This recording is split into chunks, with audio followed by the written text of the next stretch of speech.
Ni siquiera tenemos elementos curriculares que hagan visualizar esa posibilidad.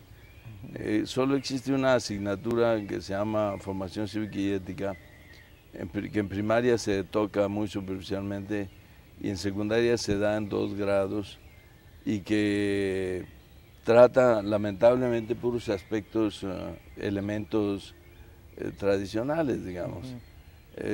La política se aprende con política. Yo creo que a los niños hay que enseñarles política. Por ejemplo, a mí me ha parecido una impostura que el IFE convoque a los niños a las urnas a dar opiniones sobre cómo los tratan en las escuelas. Eso es absurdo. A los niños hay que preguntarles qué opinan del PAN, del PRI, del PRD, etcétera, etcétera. Sabemos que los niños no tienen una opinión independiente, autónoma, elaborada, pero la política la hacen esos partidos. Entonces hay que hablarles de política a los niños. ¿Por qué en vez de utilizar las elecciones para hablar de política, las estamos utilizando para desviar la atención de los niños hacia otros temas que no son políticos? ¿Cómo podemos formar políticamente a esos niños? Yo creo que la política se aprende, como dicen muchos autores, desde preescolar, ¿no?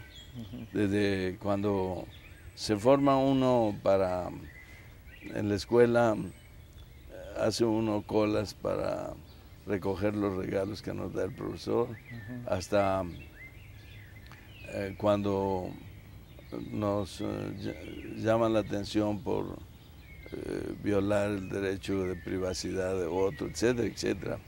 No se trata de algo meramente declarativo, se trata de la manera en que se da la convivencia, de la manera... La política es una forma de convivir, pero también es una forma de gobernar, es decir, al niño hay que enseñarle a ser autónomo, a tener una autoestima fuerte, a saber tomar decisiones, a enfrentar dilemas, a tener fuerza interior, autorregularse, controlarse. Necesitamos niños fuertes. Nosotros vamos a una escuela primaria y es una cosa muy triste ver cómo los niños de origen pobre, sobre todo, están callados en el fondo del salón de clase. Y son a los que menos atención le prestan los maestros. Entonces, no es así como vamos a crear a esos alumnos futuros ciudadanos fuertes, seguros de sí mismos, con competencias morales y con competencias intelectuales para gobernar, ¿verdad? Y políticas. Si no se están formando estos alumnos en cuestiones políticas, si no se les está formando para gobernar democráticamente algún día al país, ¿quién va a gobernar al país? ¿O cómo se va a gobernar al país? Mientras tanto, sigue siendo gobernado por élite, por caciques sindicales, por partidos élites, burocracias, etcétera, etcétera, ¿no? Es decir, existe ya una cierta camada de jóvenes con estas características que yo pido para el futuro ciudadano, pero evidentemente son muy pocos.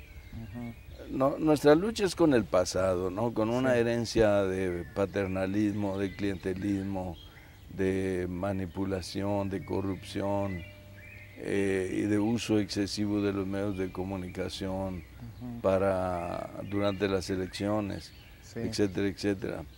Ese es nuestro enemigo, ¿no? Tenemos que combatirlo en el aula.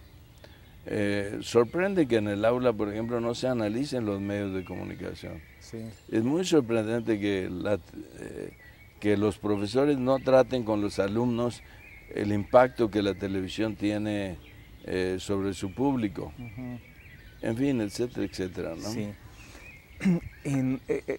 Me gustaría preguntarle también de otro asunto muy importante del cual usted ha escrito. En agosto de 2006, usted estuvo en una mesa de análisis sobre el aprendizaje del español y las matemáticas. Y allí usted decía que el actual modelo escolar privilegia a los más ricos.